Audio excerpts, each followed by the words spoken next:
Hello, lovely listeners. A very warm welcome to new listeners to the podcast, and of course to those of you who are tuning in with me every Wednesday. To make sure this remains a beautiful, safe space to listen, I just wanted to let you know before we get started that there is discussion of suicide and suicidal ideation in this episode. If this is not a comfortable listen for you this week, then I very much look forward to being back with you again next week. All right, let's go.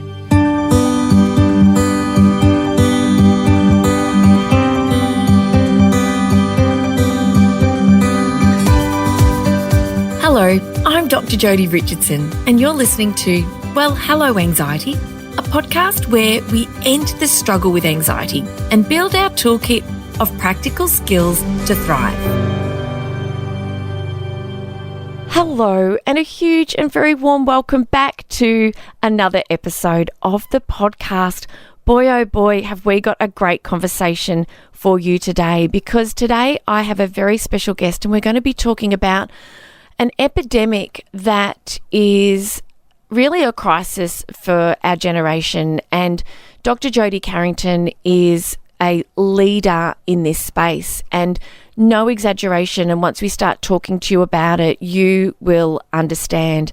And I really hope that not only you'll take on board the information that we're talking about, but I hope that it'll get you to start to think about what can you do to make change for yourself and for the people around you. And this will all make sense in a moment. But I want to just start by quoting today's guest, the wonderful Dr. Jody Carrington. And this will answer the question that you're probably thinking, what on earth is Dr. Jody Richardson talking about today? So here's a quote. "We've never been this disconnected in the history of the free world as we are at this moment." And that's what we're going to be talking about today.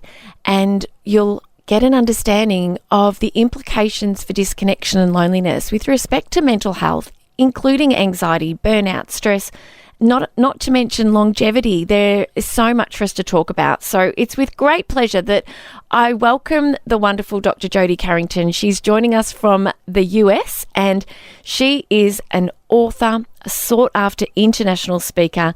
She is renowned for her ability to help humans reconnect to their good, and she brings great heart, great passion, and great humour. And so welcome to the podcast, Dr. Jody Carrington. Oh, Dr. Jody Richardson, thank you for having me. We just talked about this, right? Two Dr. Jodys, so buckle up, friend, because we got a lot to talk about today. It's such an honor to be. Well, I'm over in Canada, actually. Oh, I'm so sorry.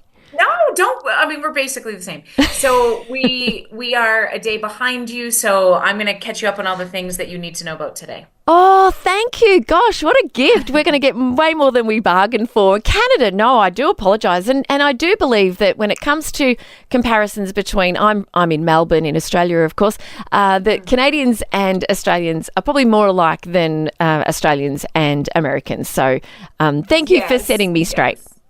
No, it's so good. It's so good. I love, what I just love is, regardless, we're all in this human race. Yeah. And I think right now we've never been this exhausted and overwhelmed. And I know you talk so much about anxiety, and I just think it's like, it is just a byproduct of how noisy the world is right now. People ask me this all the time. We've never seen this much anxiety, depression, ADHD. How come everybody seems to got the bipolar these days? And, this reference to a mental health crisis, I got to tell you, I do not think that we are in a mental health crisis. I think we are in an understandable human response to a loneliness epidemic. That resonated so much with me when I was watching your speaker reel and learning more about the work that you're doing, because I agree. And in fact, as a side note to this, my listeners may or may not know this, because I don't really talk about it here on the podcast, but I am a scientific advisor to an app called Hoogly, and Hoogly derives from hygge, which any fans of Frozen might know the hygge song in Frozen. But it's about connection. It's picture sitting by a campfire, connecting, talking. It's about that warmth and coziness of being with other people and really spending time together. And the app that we're developing is to help build and foster more connection in a remote world of working. And so when I learned about the work that you're doing, I just thought it is just so aligned with what I do in my life and work, in the podcast and obviously in other roles that I play. But can we start by talking about how bad is it? Because the situation is dire, and I wonder if listeners to my podcast might be really shocked to know kind of what we're facing in terms of loneliness and disconnection right now. Yeah, I think that, I often talk about this. It's like a therapy session every time, I do a talk because I think it's so much about, you can't address what you don't acknowledge. I love to rip your soul out and then put it back together because I think so much of the time we Mary Poppins everything. Like, we're good. We're good. Everything's good. We're good. How are you? Oh, good. Oh, love my children. I'm so happy in my marriage and I just want everybody to be happy. Like, no, nobody's happy all the time. Nobody wakes up in the morning, just, generally speaking, it's like, I'm just so happy. I'm so happy with my body. I'm so happy that I'm this 49-year-old, this is the body that I stepped into. I'm so happy with my three children. And, we, what I think is so critical, right, is we really have got into this place where we are disconnected, as you sort of opened with today. And it's not because we want to be.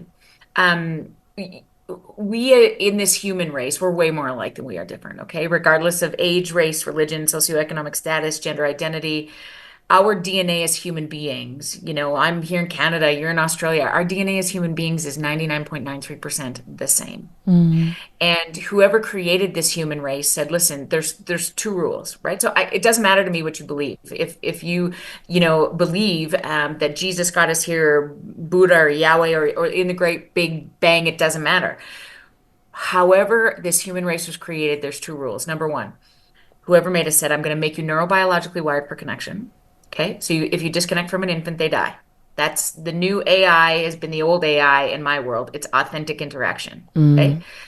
The second rule is kind of a curveball. So despite the fact that we're neurobiologically wired for connection, whoever made us, the hardest thing you will ever do is look at each other. And we've never had so many exit ramps. And it's so funny because people say this to me all the time. Oh, I do a pretty good job of, eye contact, and I look at people I meet and I spend time looking at our kids. It is estimated that our great grandparents looked at their children 72% more of the time than we look at our babies today. Wow. And why that is so critically important, you see, is again, what we won't automate is the ability to regulate emotions alone, the ability to make sense of the noise and the shame and the guilt and all of those emotions that are normal and necessary. The chaos is necessary to learn the calm, but not having anybody to walk us through it is the greatest issue we're facing in this generation. And when I think about, I often refer to this and I think about this quote. So if your listeners don't take away much from this Canadian, I want to remind you of, this is what I learned the most in my career from this dead guy named Ram Dass. He was a philosopher and a yogi. And he said these words that just changed my life. He said, we are all just here walking each other home. Jody, that is a really moving quote. I love that you've shared that with us, and thank you. And we are, and it's actually really moved me because we are all here walking each other home, and yet we've lost so much of that in this world of social media and phones and busyness and distraction and global climate catastrophe and wars, and our attention is constantly being drawn away from each other, and it's almost as if we feel like, oh, I'll spend more time when I'm, when I've done this, when I've done that, when I've accomplished this. We know burnout's a huge challenge. I know that's a big part of the work that you're doing, and yet the disconnection, especially in the world of remote and hybrid working, and the way that right now we are connecting using the wonders of technology. But there's nothing like being in person with someone, is there? No, you will never ever replicate that. And so although technological advances have allowed for so much in this one lifetime, what I don't think we talk enough about is the fact that we are the first generation of parents who have access to social media. We're the first generation of leaders, of teachers who have access to social media. Kids grow up with it. And Mm. the data around it has been largely focused on the effects on kids, and that's irrefutable, right? Since the introduction of the smartphone 2006, the forward-facing camera came into play in 2009. When we start to look at the data around adolescent mental health in 2012, we see a dramatic uptick in things like clinical anxiety and depression Mm. because we are walking each other home.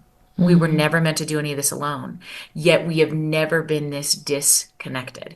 So think about the square footage of the house. And I mean, I know there's so many similarities between our countries, but think about this as well, like the square footage of the house that your grandfather was raised in, and the Mm. square footage of the house in which we raise our babies, right?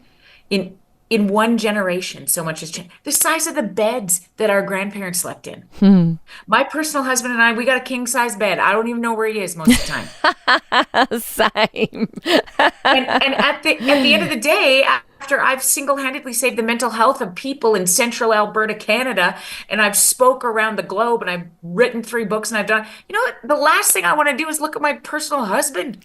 I don't want to play board games with my children. I feel like I've earned the right to watch Dateline or like watch some Netflix show where somebody kills somebody else because I want Mm. to learn how to launder money in the Ozarks when I'm some crime show.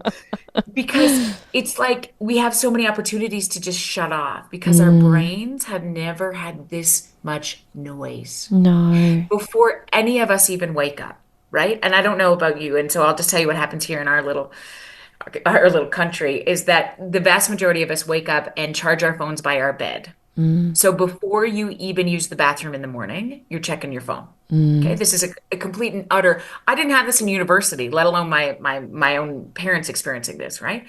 And so before we even step into our day, our cortisol is spiking because in your email, there's nothing good waiting there for you. Nothing's going to be in there and be like, you know what, you're the most amazing speaker I've ever had. I mean, maybe that happens to you, but generally speaking, there's a parent complaint, there's somebody saying something, the hockey team wants more money, somebody said you said this, I swear too much, whatever the deal is, huh? And so before we even pee, our shoulders are up. Mm. And then we're going to jump on the socials, the allure of the algorithm. We're just going to see what's going on in there. Also, nothing good because we're like, oh my God, look at that bag. She's working out. Look at, oh, these people got family pictures. Oh my, what? We got to she's drinking collagen. I need to drink more collagen.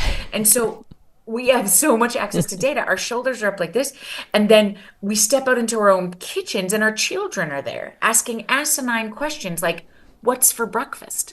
Mm. And we're like, I don't know. And then I don't know about you, but I strap on an Apple Watch just so I can count my steps. And then people can get me so easily there. Mm. My computer is always on in the background. It's notifying me when anybody is getting me, right? What's this? What's that? And then there's buzzes of, all of our kids' sports teams. And my husband wants to know what's for dinner. And okay, can I pick you up at the airport at 7? And then we're going to come back and do that. Yeah. And so that happens every day, all day. And then at the end of the day, we go home and we are exhausted, and we should be Mm. because we've never had this much noise.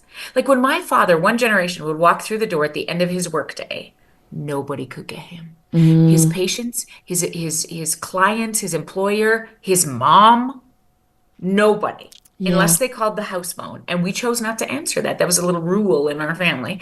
During dinner time, you could not answer the phone. Okay. Yeah. So your body keeps the score. This is beautiful work by Bessel van der Kolk, where the body keeps the score, right? The neurophysiology of trauma would suggest that the safest people in the world, or the most mentally well people in the world, understand that they are safe in their bodies. And if we are constantly inundated by noise that we don't know what's on the other end of that the vast majority of the time. And generally speaking, when a buzz or a notification comes, it's not great news. It's another task or it's something we're forgetting or whatever. So we really become conditioned to be like, okay, shoulders up, shoulders up. And so I see a lot of my patients, I don't know if this happens to you, but so many of the big people struggle with sleep. Mm. And they're like, I don't understand what's wrong with me. Maybe I'm going through the change.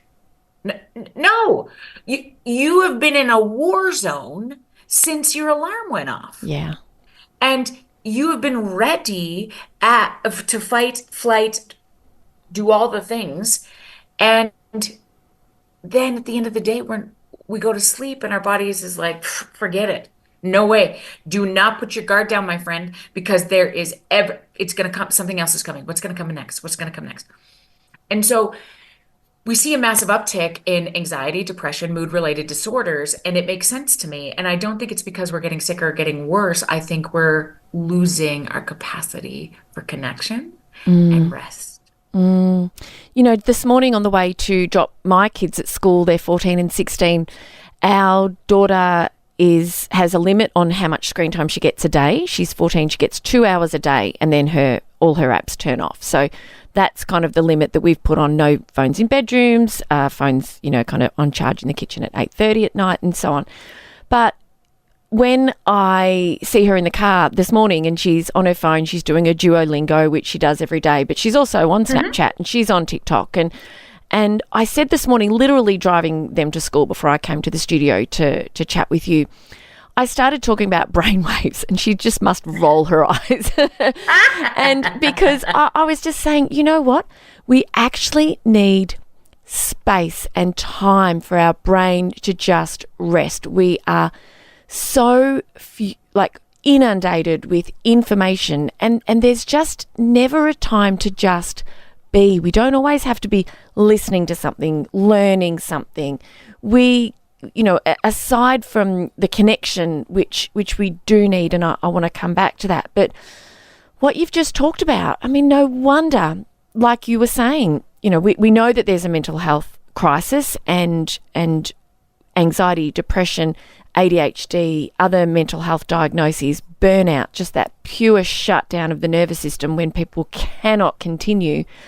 And so my hope is that for anyone listening to us today is this awareness. And like you said before, we can't address something if we don't acknowledge it.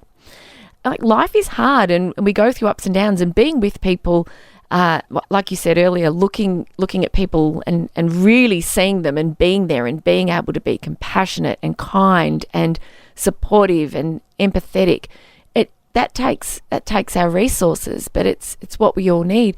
But also there are a lot of people who don't seem to have people in their lives like they once did. This idea of loneliness is a huge challenge, and we know it as a feeling, and there's a misunderstanding about it too. And I've heard you speak before about we can be in the midst of 1,000 people surrounded but still feel lonely. Can you speak to us a bit more about where things are at with loneliness, because I know the stats there are pretty dire, and help our listeners, help us all understand a more nuanced view of what loneliness is, please. Yeah, such a great question. So loneliness, we've often just sort of like passed it off as being just a feeling. It has significant ramifications on our physical and mental health. And so the data is really irrefutable around this. And, when you ask kids these days about loneliness, it's interesting. 1 in 2, so 50% over the age of 13 right now would say in the last 7 days, I don't know if anybody really truly gets me, cares about me. And parents, teachers, I speak a lot to teachers, and because I think they're one of the most important occupations that we can invest in these days, because they spend more waking hours with our children than our primary caregivers do. Eh, if they're not okay, the kids they lead and they love and they sort of are educating, they won't be either. Mm. And I often think about the investment in the big people. And so the big people also are lonely. 51% of all moms, young moms would say, I feel so isolated in this experience, despite the fact that everybody starts out as, having a mother and being mothered in some capacity by some human. It feels like such a lonely experience. And many people are shocked by that data. Vivek Murthy, who is the Surgeon General of the United States of America, has written about loneliness for a very long time. And I'm mesmerized by this take. We've also seen such an increase in suicide, not only suicide ideation, but suicide rates. And in North America, highest rate of suicide is middle-aged white men. Mm. And who are often identified in my country as the most privileged among us. Yeah. Mm. And so the question then becomes, why would those who apparently have the most privilege be killing themselves at the fastest rates? And what is interesting to me about that is, we're like, what could that be? What could it be? And the issue is, you see, we know this as therapists, you have to name it to tame it. You need somewhere to put it. And how many times do we speak? I mean, women, girls, those who identify as women and girls have much more of an emotional language than our boys do, even today. So I have two sons and a daughter. My boy-girl twins are, of course, born on the exact same day. And I have such a bias towards how I speak to my daughter versus how I speak to my son. And I know this stuff, right? I coach minor hockey here up in cold Canada. And, even yesterday I was like, I heard you like, you're skating like a girl, suck it up. You'll be good. Because there's still such a disconnection between the identification of emotion, the articulation of emotion and weakness. And when we had less exit ramps, I mean, if somebody came home, so my father grew up in a one-bedroom house, okay? So if he came off the bus, he has two brothers. If he came on the bus, my grandmother knew immediately if something was wrong. Yeah. Okay, because they're their kitchen, they had one bedroom, huh? So she was there, the kitchen was small, you'd have a snack, you change your clothes, she knew everything, huh? In one generation, if we think about the vast size difference, the opportunities for, driving in cars, being in places, getting our kids in all of these activities that we desperately want them to do, none of that's bad. What it takes away from is our capacity to check in when there might not be words. And most of our communication is nonverbal. But if we spend less and less time together, if we go out for dinner and everybody's on a device, if we, go to bed with our partners and we're both on our separate devices, we lose opportunities, right? When we're working in hybrid models.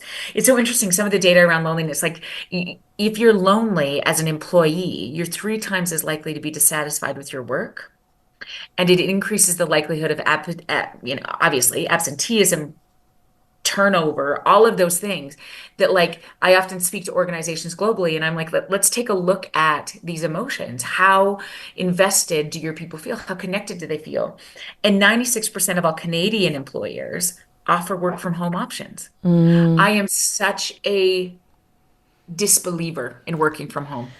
I think that, in so many of our industries these days, it is necessary because, we work globally and we can, log in like we're doing today, and all of those things are beautiful, but never underestimate the power of bringing a team together. Never underestimate the importance of being in the same room with people because, we can't tell the next generation how to be great. We have to show them. We can't tell them how to be anti-racist or kind or have empathy. You're not born with any of those things. Somebody has to show you. I also need my proteges, the people who I hope will take over my company, my practice, my whatever. I need them to be in the same room as me. I need them to watch me fire somebody and hire somebody and, have somebody come at me at a meeting or navigate a complaint, because those are scripts that we need to develop together that you need to be watching somebody for. And, when you talk about things like empathy and kindness, again, it's often so interesting, when educators will call me in to do a consultation, or they'll say like this, we don't know, we have never, in the history of our 72 years of collective educational prowess, we have never seen a kid like this. I say, oh my goodness, tell me more. What's the problem? He got no empathy. He draws guns and bombs, and he's just attention-seeking, manipulative liar. Okay. So often how we have identified what's happening with kids is we often want to know what's wrong with them. Okay. Yeah. So we will say, he's this, he's got ADHD and ODD and, he's got a learning disability, whatever the deal is. So oftentimes what's interesting is thank you very much for telling me all the things that are wrong with this baby. I understand, like, his diagnostic profile is huge, his file is massive. I have just a couple of questions. Who can tell me his middle name? Who can tell me what level he's on in Fortnite? What color are his eyes? What's his favorite chocolate bar? When's the last time he saw his mama? You see, when we switch that question from what is wrong here to what happened here, yeah, it changes everything, right? Context is the prerequisite for empathy. Empathy is the antidote to burnout. And like you say, none of those things can really exist well if we're not in the company of other people. No. And Because I need to look at you and be like, is it really that hard, Joe? Because I feel like, my patients are getting sicker. I feel like, people are getting angrier. Is it me? We need that context to be like, okay, just a second. Divorce has increased in North America by 33% since the beginning of the pandemic. We have a lot of babies that are emotionally dysregulated. mm, And when I can say to teachers, and I often open with this, have you ever seen kids this dysregulated? No. And people are really like, what is wrong with people these days? And it's just like, it's so interesting. If the care providers, those of us who do work in human services professions aren't okay, the people we serve won't be either. And if the people we serve have never been more chippy, we got to start looking after those of us doing the caring a little bit more. yes, and what you were saying about teachers is it's the same here in Australia, that teachers are really struggling. We've got shortages, we've got burnout, we've got stress, early retirement, leaving the profession. One in two are thinking about leaving the profession in the next 5 years here in Australia. There's Wow. so much stress. And so we need to care for ourselves.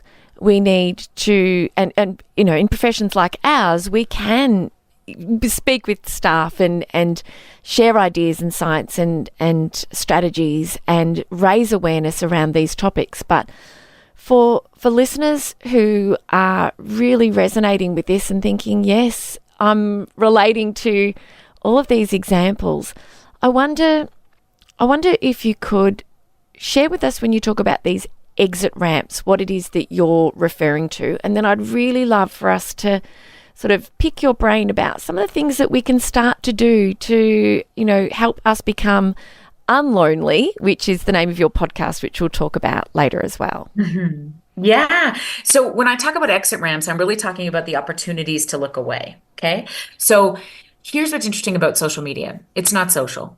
It's very, very curated to the things that you believe in. The algorithm is designed. I mean, one of the most brilliant people on the planet, Mark Zuckerberg, came up with this idea that if I put everything you love in front of you, I will keep you there, which is brilliant. Huh? And what a great place to drop advertisements. What a great place to make the corporate world amazing. And here's what's interesting. It is based on what you love. Your algorithm is very different than mine, than my husband's. Okay. My husband is a feedlot nutritionist. Okay. He's got a PhD in ruminant nutrition, which basically means he drives around looking to see if heifers are hungry all the time. So he's a big cow guy. I am not a big cow guy. Okay. So on his algorithm, if I were to scroll, I'm going to see a lot of bull sales, cow pictures, and golf clubs. Okay. Yeah. I don't know that we need another putter, but there's 57,000 options. Okay. If he were to scroll on my social media platforms, he wouldn't stay there long because I have spent a lot of time wondering about perimenopausal nutrition for women. Yeah. I am a massive fan of women's hockey. Yeah. All of those things are heavy in my algorithm. And so your piece is designed to be sexier, to be more exciting, to be more alluring than making dinner or the kids, or which is very true. I mean, I don't know what the state of the nation is in Australia in this moment, but I'm a massive proponent. I spoke to every school board in our country around, not every school board, every school division that I can get my hands on, talking about the importance of keeping cell phones out of schools because we do not have the capacity to withstand the allure of the algorithm, even when our brains are more developed. Yeah. At night, at midnight, I know my body needs sleep. I know from a neurophysiological perspective what happens when I don't. But I'm so dedicated to some series that I'm watching for some homicide detective. I got to figure out if he's going to solve the murder. Okay. And I don't have the capacity to shut it off. Not even me. So you can imagine if our 14-year-old is sitting in class trying to learn algebra and she gets a Snapchat notification. It is almost impossible to ask her to ignore that Yeah. because there's so much, not because she's not strong enough, not because technology's ruining the children. No, because we are designed for connection. And if that's where the connection is happening, we as big people have to be strong enough to be able to say, no, thank you, ma'am. I'm going to take this opportunity off the table, which is why I love when you start to talk about, 2 hours of screen time. I don't know if you're familiar with Jonathan Haidt's work, Yes. his book Yeah, called the The anxious Anxious Generation. generation. Yes.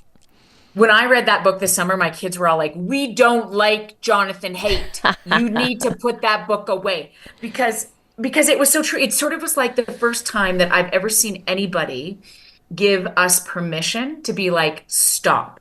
Mm. Uh, Pick a screen-free day. Charge your phone outside your room." Really, his conversations around the fact that, we thought smoking was good at one point until we gathered enough data to suggest that it kills you. Mm. We now have this data around free and easy access to uncurated social media. We overprotect our kids in person. We're all, I Yeah. don't know about you, but we're all looking for the white van here still. Yes. We're looking for, is there anybody driving around offering, don't get in the white van? And my children are like, our twins are 11 and our oldest is 14. He's like, "Mom, nobody drives a white van anymore." I'm like, "Okay, right." Where all the problems, the predators hang out, obviously, is in Roblox, Yeah. is online. And our children can Google absolutely anything they want, right? Mm. And access to things like pornography and sort of the misunderstanding of intimacy in relationships, including wars and violence and all those things that their brains aren't prepared to make sense of alone. Mm. Historically, if we were to watch a news channel, even one generation ago, we would do that in the living room Yeah. where we had together, where we'd have the opportunity to say, "Baby, this isn't appropriate for you," or, "What just happened, Mom, in this earthquake? What just happened with P. Diddy?" Yeah. Those are conversations that we're having around our table all the time because they're consuming that without us. Mm. And so I'm so grateful to be like, "What do you understand about what's happening with this lawsuit or with this whatever," right? Because you can't make sense of that alone. You can't. And so it's Yeah. becoming more difficult, I think. Does that make sense? It makes perfect sense. And it takes me back to my childhood where the news would be on and it would be so boring. I would be so disinterested. And this idea that so much of what we enjoyed and enjoyed in quotation marks when I was young, because I turned 50 in April, it was that one show would finish. You'd have to wait a whole week for the next episode. The series, the show would finish, and there would be this Right? this point at which you stop. And like we know with the algorithms on social media is that there's variability. So it's producing a lot of dopamine. There are no stopping cues. It's infinite scrolling.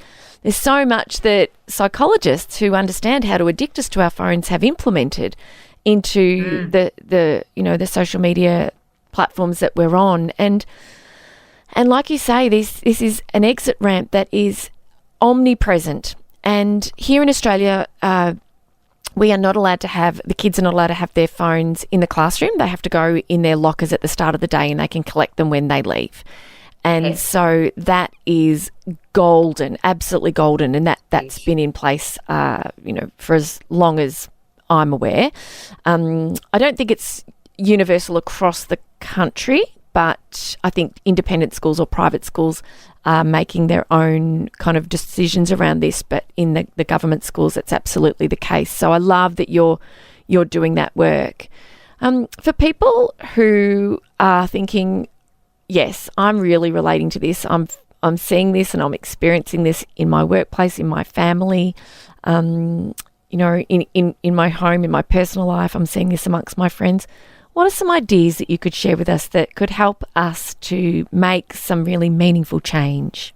Okay, so I'll tell you two things that I think are a big deal because when we get overwhelmed with all this data, we often have a group of parents or teachers going like, "Oh, okay, it's too much," which is really sort of the definition of burnout, right? Where we get overwhelmed by the numbers that would suggest we're in big trouble. Mm-hmm. So what often happens there is we sort of get into this place of futility, right? Which is sort of like, okay, what's the point? Then I'm out. I'm quitting the profession.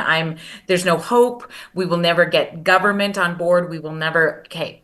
So we can spin in that space for a little bit, but here's the two things that matter the most. Okay. Number one, I need to get back to you, to your good, because in this very noisy world, what happens is we lose access not to our ability to be great. Not to our capacity for good, but our access to it. So if you're driving right now, or if you're listening to this, wherever you are, all I really want you to do is drop your shoulders. To drop your shoulders, relax your jaw, drop your tongue from the roof of your mouth. The most primitive response to stress is when we slam it to the top of our mouth. And every time you get a notification, even subconsciously, that happens because your body is innately preparing for what it thinks might get you. Okay. So when we do this on purpose, drop your jaw, drop your shoulders, wiggle your toes. And this is the critical part. Let your gut out. That is a relaxed body. And we spend very little time here. I promise you. Every time for the next 21 days minimum, what I want you to think about is putting the word shoulders on a sticky note. Put it on your bathroom mirror, put it on your computer, put it in your car. And every time you see it, I just want you to drop them. Okay. Get them back to this place of getting back to the capacity for good in your body. I also want you to think about this podcast before you go to bed at night. Okay. Because oftentimes in this very noisy world, the only time we get stillness is in those first few minutes of laying in our bed. And often we're reprocessing everything that happens. Oh, I forgot this. I should do this. I forgot that email. Oh my God, why didn't I say that when that person said that to me? You know? And you will notice that in your body, your shoulders will be up. So I want you to just really notice, even as you lay in bed at night, drop them. You can process your whole day, rethink all of those things, but I want you to do that in a body that knows it's safe. Give it that message. Charge your phone outside your room if you can, at least once or twice a week. And really notice if you can read before you go to bed instead of watching your phone. And listen, I'm as guilty as the next. Okay. So know that this is pot and kettle, and I sometimes need to take my own advice, which I never do. But the idea is I really want you to think about the neurophysiology that is impacted in the run of a day. And that's the thing we will never automate. Okay. So that's the one, is just really regulating on purpose, get back in charge of your own body, namely your shoulders. And the other thing is, I really want you to reconnect to people in your community on purpose. We look all the time, but we don't see. We listen, but we don't hear. And I mean, this is the opening line to Feeling Seen, because more and more these days, we're missing the thing that matters most. We were never meant to do any of this alone. So if you're able, I want you to give somebody a compliment. And genuinely mean it. I want you. I mean, the fella at the football field, the guy who is in your church, the one who, the kid with the purple hair at the convenience store. It doesn't matter to me. Do it a couple of times a day, and watch what happens to your body. Wave at your neighbors. I mean it. Watch what happens when you get into an elevator. People look at their phones. Try to strike up I mean, I do this all the time. People think I'm trying to pick them up, but I'm like, hey, good morning. You look very handsome today. And then I have to show them my wedding ring. I'm like, I'm good. I just wanted you to know, sir, I think you look very handsome today. Yes. And it's remarkable because we infuse joy. The most vulnerable emotion on the planet is joy. And we think it's fear and shame and all of those big bad ones. But joy is the most vulnerable emotion. And I say this to people all the time. When's the last time you belly laughed with your babies? When's the last time you danced in your kitchen sober? When's the last time you really dug in with one of your bestest friends and, found that memory that just, you could not stop laughing. And that's why we're here, right? And we lose access to joy the more unwell we become. Why is it such a vulnerable emotion? That surprises me that you've said that. I know, because you're open to anything. Yeah. All your defenses are down. And, when we're in fear, when we're in shame, all of those things, we're very defended in those spaces. But joy, that sort of unbridled joy is... you have access to everything. You do. And I think of how embarrassing I am to my kids when I'm feeling like that, because I just do silly things. I dance, I spin, I jump up and down. And if I've had some good news or, I'm feeling joyful, I will. You're right. Our defenses are down and we lose our inhibitions. And it is a vulnerable state. Yeah, thank you. Yeah, and the idea of compliments, it's so funny what you said about complimenting people.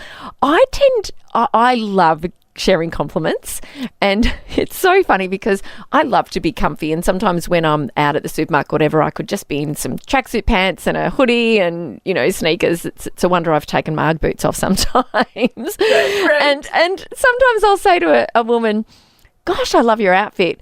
And I can see that they want to return the compliment. And I'm quite okay with that. But they're like, wow, you have such a nice smile. Yes.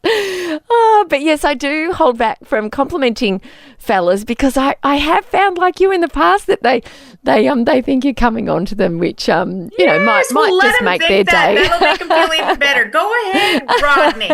Go ahead, Jason. You go ahead. If that's what it's going to take today, rock and roll. But I think that is just so critical. Like, never underestimate your power. And the other thing that I love about this is that our babies are watching, and I really enjoy the fact, that when I see my kids, my 14-year-old, speaking to people on the street or giving a compliment, I know it's because I showed them how to do it. Yes. Yes. And I'm married to their dad, who is like super reserved. I don't know how we ended up together, but he is the rock to my role. And it is, he's very conservative and quiet and does all those things. And so brings so much to them that I don't. But it's like, how we show up in the world really matters in this moment. And the more times we are disconnected on their phones, it takes me back to the very basics of research around the idea of, when we stop responding to babies. The still face experiment is Ed Tronick's work, like back in the 60s, where, the distress that even 2 minutes of planned ignoring can do for kids. And we've all been raised in this way, right? Just reinforce the good behavior and ignore the bad stuff. Oh my God, it's never been more scary to do that because we can't make sense of it alone. And how do we stay connected? So when we see parents walking, with their heads in their phones, or they're sitting playing on the floor trying to engage in play, and they're checking their phone. I mean, many times, I can't even tell you how many times my babies have grabbed my face and been like, "Mom, stop looking at your phone." Or they would, Olivia, she's my daughter who's going to go to jail, I think, or I'm going to go first, I don't know. But she always says this to me. She's like, "I will wait until you're off your phone." I'm like, oh, okay, will you now? I'm like, I am doing work. I am trying to text Dr. Jody to find out what is going on. I'm supposed to be on her podcast. She's like, "Okay, well, I'll wait." You wait. And they're wise. They're wise in this way, and they know how critically important it is. And so I have so much hope for humanity and kids these days that it's ridiculous. Me too. Me too. I do. I am always amazed when, like you, I work in schools a lot, and I more recently started speaking to the senior students, and I am excited and optimistic because of the way they think and what's important to them and what they're observing and what they're doing and what they're saying and how they're saying it. And so I do feel optimistic, but I also am so reminded from this conversation with you that, particularly from a parent's point of view, that our time with our kids, it's so fleeting. It really is so fleeting. And the older they get, at 14 and 16, I've got one who's got a part-time job, and there's cricket, and then there's singing, and there's Broadway, and there's all these activities and things. And so the opportunities for family dinners are reduced because everyone's going in different directions frequently during the week. And we've just come back, Jody. We were in Queensland, which is a northern state in Australia. We were on the Gold Coast for 5 nights, and we shared a room where there were 2 queen beds. And so the kids had to share. Peter and I shared. Our son was so funny because he put pillows right down the middle, because our daughter, she is a chatterbox in her sleep, and she's a wriggler. She's like a snake in the bed. And don't touch me. Don't. Oh my goodness. And we went out for the buffet breakfast in the morning, which was all included, and it really reminded me, and we even said, like Peter even said, and he's my rock as well. And I think Peter does mean the rock. I love when you said that your hubby is the rock to your role. Is that he said, "You know what? I'm proud of us as a family that we can do this. We can go away and we can share one room with one little bathroom, and that we can enjoy each other's company." And we watched Minions, and we also watched Forensic Files, because we're right into our true crime. And I stopped on that holiday and realised, you know what? This idea that we look but we don't see, we listen but we don't hear. Oftentimes we're in the company of the people we care the most about, but we're not present. We're not engaged. We are going through the motions. It might appear that we are, but when we stop and really think about it, there are precious opportunities for us to really become more present. And, you know, if they're little, hold that little hand in your hand, because it won't always be reaching for yours. When they're really wanting to talk to you, even if it's 10 o'clock at night and you're exhausted, you know, these precious moments for connection in our family are there for the taking every day. And beyond that, with our friends and our family, there's so much more that we can do, which will elevate our own experience and quality of life, you know, reduce our likelihood or our experience of mental health challenges, and help protect the people we love as well. So what a gift you are, Dr. Jody Carrington. You are amazing, and I'm so glad that we had this time to talk together today. How can our listeners connect with you, work with you, find you, listen to your podcast, read your book? Tell us all. I would love your community to be a part of ours. And so everything you can find at drjodycarrington.com. And I need to get to Australia because I have not been there. So that's on the bucket list. But I would love it. You just send your people over. All the books, the courses, the social media stuff is all there. Oh, brilliant. I will put that in the show notes. So listeners, you'll find that on the app that you are listening to this podcast through, and also on my website. But if you want to just commit it to memory, it's drjodycarrington.com, Dr. Jody Carrington. Jody, thank you. It is evening for you. You've got hockey practice to get a child to, and I know that you've got family making dinner for you, so I'm going to thank you. Yeah, I see a little body standing right outside the door going, come on, so get off the... Yes, go. No, look, thank you again. Just an absolute joy to speak with you, to learn from you, and to share you with my community. So thank you again very much. I'm very grateful. Yes, thank you, Jody. Take care. Take care. Thanks, Jody. Bye. Bye for now. Bye. Listeners, thank you. I hope you loved that conversation as much as I did. My cheeks are hurting. I am grinning from ear to ear. I just know that this is such a powerful conversation for us all to be contemplating. And what Jody said at the very start of our conversation, I really just want to reiterate for us all. Jody's quote was that we are not in a mental health crisis. In her really experienced, educated, expert opinion, we're in an understandable human response to a loneliness epidemic. Connect with the people in your home, connect with the people in your workplace, connect with family and friends. Do what you can to spend time in person. Carve it out. It's what's most important. And as she also said, we're all just walking each other home. Let's make sure that we do that in the flesh much more than we do online. Thank you again for your time. Thank you for supporting this podcast. If you're not subscribed, please subscribe, and then the episodes will drop straight into your feed every week. Please share thoughts, feedback, comments. The reviews are spectacular. Keep them coming. Thank you so much. And I cannot wait to be back with you again next week. Take care of you. Okay.